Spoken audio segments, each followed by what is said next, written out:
Hello everyone, welcome to Edupal. आज के इस लेक्चर में हम कंप्यूटर सॉफ्टवेयर के बारे में पढ़ने वाले हैं। स्टार्ट करने से पहले हम कंप्यूटर सॉफ्टवेयर से जो क्वेश्चन पूछा गया है उसको देख लेते हैं, फिर उसके आधार पर हम आगे का रूपरेखा तैयार करेंगे। तो आपसे क्वेश्चन पूछा गया है कि which of the following is not an example of application software. और ये आपके सामने ऑप्शन दिए हैं: compiler, spreadsheet, word process and computer aided design. अभी आपको इनके बारे में जानकारी नहीं होगी शायद, तो चलिए पहले कंप्यूटर सॉफ्टवेयर पढ़ लेते हैं, फिर उसके बाद इस क्वेश्चन का सही से आंसर देंगे। तो सबसे पहले जान लेते हैं कंप्यूटर सॉफ्टवेयर क्या होता है। तो कंप्यूटर का वह भाग जिसको केवल देखा जा सकता है लेकिन स्पर्श नहीं किया जा सकता, सॉफ्टवेयर कहलाता है। कंप्यूटर में जितने भी टास्क होते हैं वो सारे सॉफ्टवेयर के माध्यम से संपन्न होते हैं।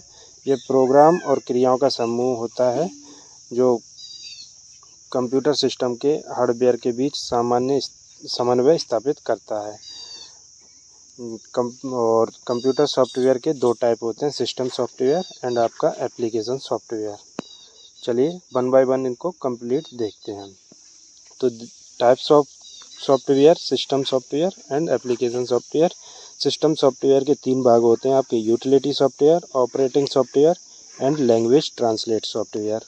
एप्लीकेशन के दो भाग होते हैं: general application and customised application. ठीक है, सिस्टम सॉफ्टवेयर की बात करते हैं हम सबसे पहले। तो ऐसे कंप्यूटर प्रोग्राम जो कंप्यूटर के हार्डवेयर को मैनेज करते हैं एंड एप्लीकेशन सॉफ्टवेयर को संचालित करते हैं, सिस्टम सॉफ्टवेयर कहलाते हैं। सिस्टम सॉफ्टवेयर की मदद से ही कंप्यूटर काम करने योग्य बन पाता है। ये था थोड़ा बेसिक सिस्टम सॉफ्टवेयर के बारे में। सिस्टम सॉफ्टवेयर के हमने भाग देखे थे, उनमें सबसे पहला था आपका यूटिलिटी सॉफ्टवेयर। तो यूटिलिटी सॉफ्टवेयर के बारे में डिटेल जान लेते हैं। वह सॉफ्टवेयर जो कंप्यूटर की गति को बढ़ाते हैं और कंप्यूटर के कार्य को सरल बनाते हैं, यूटिलिटी सॉफ्टवेयर कहलाते हैं। यह यूजर और एप्लीकेशन सॉफ्टवेयर के बीच कार्य करते हैं। इसे सर्विस प्रोग्राम सॉफ्टवेयर भी कहा जाता है। क्वेश्चन पूछा जा सकता है निम्नलिखित में से किसे सर्विस प्रोग्राम सॉफ्टवेयर कहा जाता है, तो आपका आंसर होगा यूटिलिटी सॉफ्टवेयर। ठीक है, यह कंप्यूटर सिस्टम में अशुद्धियाँ जिन्हें बग कहा जाता है को दूर रखते हैं और इन्हें सुरक्षा प्रदान करते हैं। इसके उदाहरण है आपके net protector, Norton, CC cleaner, C cleaner, clean my PC and disk director. Utility software के कार्य आप देख सकते हैं यहाँ पर: disk cleaner, virus scanner, data backup and restore and आपका disk partition and file compression and disk checker. अब बात करते हैं ऑपरेटिंग सिस्टम, जो आपका सेकंड पार्ट है। वह सॉफ्टवेयर प्रोग्राम जो कंप्यूटर में चलने वाली सभी प्रोग्राम और कंप्यूटरों से जुड़ी डिवाइसेज को संचालित करता है। यह सॉफ्टवेयर जो बेजान हार्डवेयर में जान डालता है और उन्हें कार्य करने योग्य बनाता है। उदाहरण के लिए प्रमुख कंप्यूटर ऑपरेटिंग सिस्टम है आपका MS-DOS ऑपरेटिंग सिस्टम है आपका MS-DOS, Linux, Unix and Window, Mac and Ubuntu. और प्रमुख मोबाइल ऑपरेटिंग सिस्टम है आपका Android, Symbian, iOS, Windows and BlackBerry and Bada. ठीक है, तो आपको इनमें याद रखना है ये जो एग्जाम्पल है, इनका एग्जाम्पल देके आपसे पूछा जाएगा कि इनमें से कौन सा ऑपरेटिंग सिस्टम सॉफ्टवेयर है या नहीं है। ठीक है, ऑपरेटिंग सिस्टम के कार्य आप एक बार देख लीजिए। वैसे ज़्यादा इम्पोर्टेंट चीज़ नहीं है ये, लेकिन इसके कार्य जो होते हैं वो है: resource management, memory management, process management, device प्रबंधन, job scheduling, task management, time sharing, security management, file और डाटा मैनेजमेंट। ओके, अब तीसरा पार्ट देखते हैं हम, लैंग्वेज ट्रांसलेटर सॉफ्टवेयर। कंप्यूटर केवल मशीन भाषा यानी बाइनरी भाषा को ही समझता है। मशीनी भाषा में प्रोग्राम तैयार करना कठिन कार्य होता है, इसलिए ट्रांसलेटर सॉफ्टवेयर का उपयोग किया जाता है। लैंग्वेज ट्रांसलेटर सॉफ्टवेयर को लैंग्वेज प्रोसेसर भी कहा जाता है। लैंग्वेज ट्रांसलेटर सॉफ्टवेयर तीन प्रकार के होते हैं। अभी आपको मैंने बताया था: असेंबलर, कंपाइलर एंड इंटरप्रेटर। अब इनको वन बाय वन देखते हैं। असेंबलर क्या होता है? तो असेंबलर आपका ऐसा प्रोग्राम जो असेंबली भाषा को प्रोग्राम असेंबली भाषा के प्रोग्राम को मशीनी भाषा में परिवर्तित करता है असेंबलर कहलाता है। असेंबली भाषा के प्रोग्राम को सोर्स प्रोग्राम कहा जाता है। इसका मशीनी भाषा में अनुवाद करने के बाद जो प्रोग्राम प्राप्त होता है उसे ऑब्जेक्ट कहा जाता है। ओके, चलिए आगे बढ़ते हैं। अब बात करते हैं हम कंपाइलर की। असेंबलर हो गया, कंपाइलर की बात करते हैं। तो ऐसा प्रोग्राम जो किसी उच्च स्तरीय प्रोग्रामिंग भाषा को निम्न स्तरीय भाषा में परिवर्तित करता है, कंपाइलर कहलाता है। प्रत्येक उच्च स्तरीय भाषा के लिए एक अलग कंपाइलर की आवश्यकता होती है। यह पूरे प्रोग्राम को एक साथ ट्रांसलेट करता है। ओके, एंड आपका लास्ट वन इंटरप्रेटर। तो वह प्रोग्राम जो उच्च स्तरीय प्रोग्राम भाषा में लिखे प्रोग्राम को निम्न स्तरीय भाषा में परिवर्तित करता है, इंटरप्रेटर कहलाता है। एंड सामान्यतः कंपाइलर और इंटरप्रेटर का कार्य समान होता है। अंतर केवल ये है कि कंपाइलर जहाँ ऑब्जेक्ट प्रोग्राम बनाता है वहीं इंटरप्रेटर कुछ नहीं बनाता है। ठीक है, ये आपको बेसिक डिफरेंस याद रखना है। चलिए आगे बढ़ते हैं।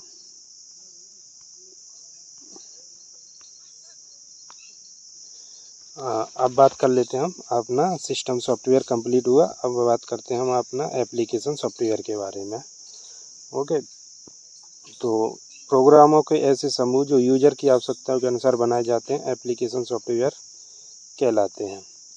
इन सॉफ्टवेयर को आवश्यकता अनुसार हटाया या जोड़ा जा सकता है। इन्हें कंप्यूटर से हटाने पर उसकी वर्किंग में कोई प्रभाव नहीं पड़ता है। उदाहरण के लिए आपका tally software, Corel draw software. Application software दो प्रकार के होते हैं, सामान्य एप्लीकेशन सॉफ्टवेयर एंड आपका विशेषीकृत एप्लीकेशन सॉफ्टवेयर। आपका सामान्य एप्लीकेशन सॉफ्टवेयर जो है वो ऐसे सॉफ्टवेयर जो साधारण उपयोग के लिए बनाए जाते हैं। इनका उपयोग कंप्यूटर प्रयोग करने वाली सभी यूजर करते हैं, जैसे कि लिए Tally, QuickBooks, computer aided design software, Corel Draw, Adobe, Photoshop, डेटाटॉप पब्लिशिंग सॉफ्टवेयर, वर्ड प्रोसेसिंग आदि। अब बात करते हैं हम विशेषीकृत एप्लीकेशन सॉफ्टवेयर की। तो ऐसे सॉफ्टवेयर जो विशेष उपयोग के लिए बनाए जाते हैं, किसी और कार्य के लिए इन सॉफ्टवेयर का उपयोग नहीं किया जा सकता। इनका उपयोग कोई विशेष यूजर ही कर सकता है। उदाहरण के लिए आपका रेलवे रिजर्वेशन सॉफ्टवेयर हो गया, मेट्रोलॉजिकल डिपार्टमेंट सॉफ्टवेयर हो गया आपका IMD का आदि। उपलब्धता के आधार पर भी सॉफ्टवेयरों का एक वर्गीकरण किया जाता है, जैसे आपका freeware, shareware, firmware and groupware. Freeware वो होते हैं जो डाउनलोड और उपयोग करने के लिए मुफ्त में उपलब्ध होते हैं। शेयरवेयर, इसमें सॉफ्टवेयर में कॉपीराइट इशू के से बाहर होता है। ऐसे सॉफ्टवेयर जो डाउनलोड और उपयोग के लिए मुफ्त उपलब्ध होते हैं, इसमें सॉफ्टवेयर में कॉपीराइट इशू रहता है और इसका उपयोग एक सीमित समय के लिए किया जा सकता है। ठीक है, आगे अब बात करें तो फर्मवेयर, किसी विशेष कार्य को करने के लिए बनाए जाने वाले सॉफ्टवेयर फर्मवेयर कहलाते हैं। इस तरह के सॉफ्टवेयर किसी विशेष कार्य के लिए बने हार्डवेयर के साथ संयोजित रहते हैं। अब बात करें हम ग्रुपवेयर की, तो ऐसे सॉफ्टवेयर जो आवश्यकता के अनुसार ग्रुप में उपलब्ध होते हैं, जिन्हें समान उद्देश्यों में लगे व्यक्तियों की सुविधा को ध्यान में रखकर बनाया जाता है, ग्रुपवेयर सॉफ्टवेयर कहलाता है आपका। जैसे कि आपका ईमेल हो गया, online chat, video conferencing, news group आदि। और ये कुछ और अन्य सॉफ्टवेयर हैं, जैसे कि मैं थोड़ा इसको जूम कर देता हूँ। तो ये आपका अकाउंटिंग सॉफ्टवेयर, इन सॉफ्टवेयर का उपयोग व्यापारिक लेन देन में किया जाता है। उदाहरण के लिए टैली, क्विक बुक, खाता book and ERP tools. And दूसरा है आपका डाटाबेस सॉफ्टवेयर। डाटाबेस को नियंत्रित करने के लिए इन सॉफ्टवेयर का उपयोग किया जाता है। उदाहरण के लिए SQL server, MS access and lotus approach. And spreadsheet software, data को रो एंड कॉलम में व्यवस्थित तरीके से नियंत्रित करने के लिए इन सॉफ्टवेयर का उपयोग किया जाता है। उदाहरण के लिए आपका MS excel, Google sheet, smart sheet, जो शीट आदि। अब बात करें वर्ड प्रोसेसिंग सॉफ्टवेयर की, तो डेटा को लिखित सामग्री के रूप में संपादित करने के लिए इन सॉफ्टवेयर का उपयोग किया जाता है। उदाहरण के लिए आपका MS वर्ड। और आपका लास्ट वन है डेस्कटॉप पब्लिशिंग सॉफ्टवेयर। इन सॉफ्टवेयर का उपयोग टेक्स्ट और ग्राफिक्स को मैनेज करने के लिए किया जाता है। उदाहरण के लिए आपका adobe in design, okay, and Canva, Microsoft publisher आदि। और आपका छठवां है मॉलिशियस सॉफ्टवेयर। ऐसे सॉफ्टवेयर जिनका मकसद लोगों के कंप्यूटर को नुकसान पहुंचाना होता है, जैसे कि मालवेयर। मालवेयर में आपका वायरस, वार्म, ट्रोजन, रूटकिट आदि शामिल होते हैं। इन्हें आगे हम मालवेयर को डिटेल में पढ़ने वाले हैं। ये कुछ एरर कोड हैं। जब हम किसी साइट को अप्रोच करते हैं तो हमें कभी कभी ये दिखाई देते हैं, जैसे कि 400 वेड फाइल रिक्वेस्ट। इसका अर्थ होता है गलत URL के कारण ये एरर आ रहा है। 401 अनऑथराइज, इसका मतलब है गलत पासवर्ड डालने पर। 403 एक्सेस डिनाइड, इसका मतलब है बिना अनुमति के वेब पेज खोलने पर। And 404 file not found, server के पास रिक्वेस्टेड फाइल उपलब्ध नहीं होने पर। 408 रिक्वेस्ट टाइम आउट, सर्वर की गति धीमी होने पर। एंड 500 इंटरनल एरर, सर्वर के कॉन्फ़िगरेशन में समस्या है। ओके, सॉफ्टवेयर संबंधी कुछ अन्य तथ्यों की बात कर लेते हैं, जैसे कि टेस्टिंग। किसी सॉफ्टवेयर प्रोग्राम में गलतियों यानी कि एरर को खोजने की प्रक्रिया को टेस्टिंग कहते हैं। डाउनलोडिंग, इंटरनेट की सहायता से किसी भी प्रकार के डाटा का कंप्यूटर पर आना डाउनलोडिंग कहलाता है। उदाहरण के लिए यदि हमें किसी ने ईमेल पर कोई फाइल भेजी है और उस फाइल को हम अपने कंप्यूटर में सेव कर रहे हैं, तो कहा जाएगा कि हम अपने फाइल को अपने कंप्यूटर में डाउनलोड कर लिया। और अब बात करें अपलोडिंग की, तो इंटरनेट की सहायता से कंप्यूटर पर डेटा को अन्य सर्वर पर जाना अपलोडिंग कहलाता है। उदाहरण के लिए यदि हम अपने फ़ोटो इंस्टाग्राम पर डाल रहे हैं तो कहा जाएगा कि हम अपने फ़ोटो इंस्टाग्राम पर अपलोड कर रहे हैं। बग, जो हमने देखा था, कंप्यूटर प्रोग्राम में होने वाली गलतियां, एरर को बग कहा जाता है। बग के कारण सही रिजल्ट प्राप्त नहीं होता है। क्वेश्चन में कई बार पूछा गया है कि बग का क्या अर्थ है। एंड डीबगिंग, किसी सॉफ्टवेयर प्रोग्राम में गलतियों को सुधारने की प्रक्रिया को डीबगिंग कहा जाता है। एंड अपडेट की बात करें तो सामान्यतः एप्लीकेशन सॉफ्टवेयर में न्यू फीचर को शामिल करना अपडेट कहलाता है। एंड प्रोग्राम की बात करें तो यूजर किसी भी विशेष कार्य को करवाने के लिए कंप्यूटर को समझ आने वाली भाषा में जो निर्देश समूह कंप्यूटर तक भेजता है, उन्हें प्रोग्राम कहा जाता है।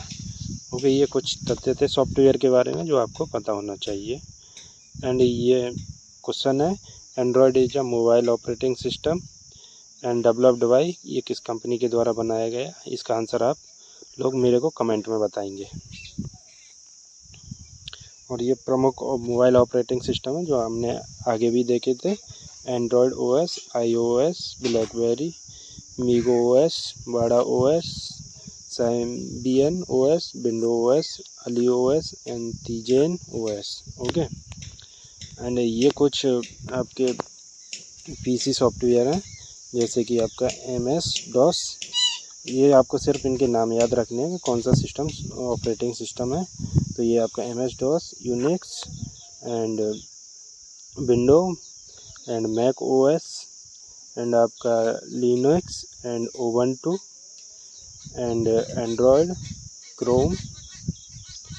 ओके, तो ये हमारा आज का यहीं पे सॉफ्टवेयर से रिलेटेड जो भी टॉपिक था कंप्लीट होता है। और इससे संबंधित जो क्वेश्चन थे, अब हम उन क्वेश्चनों को देखते हैं।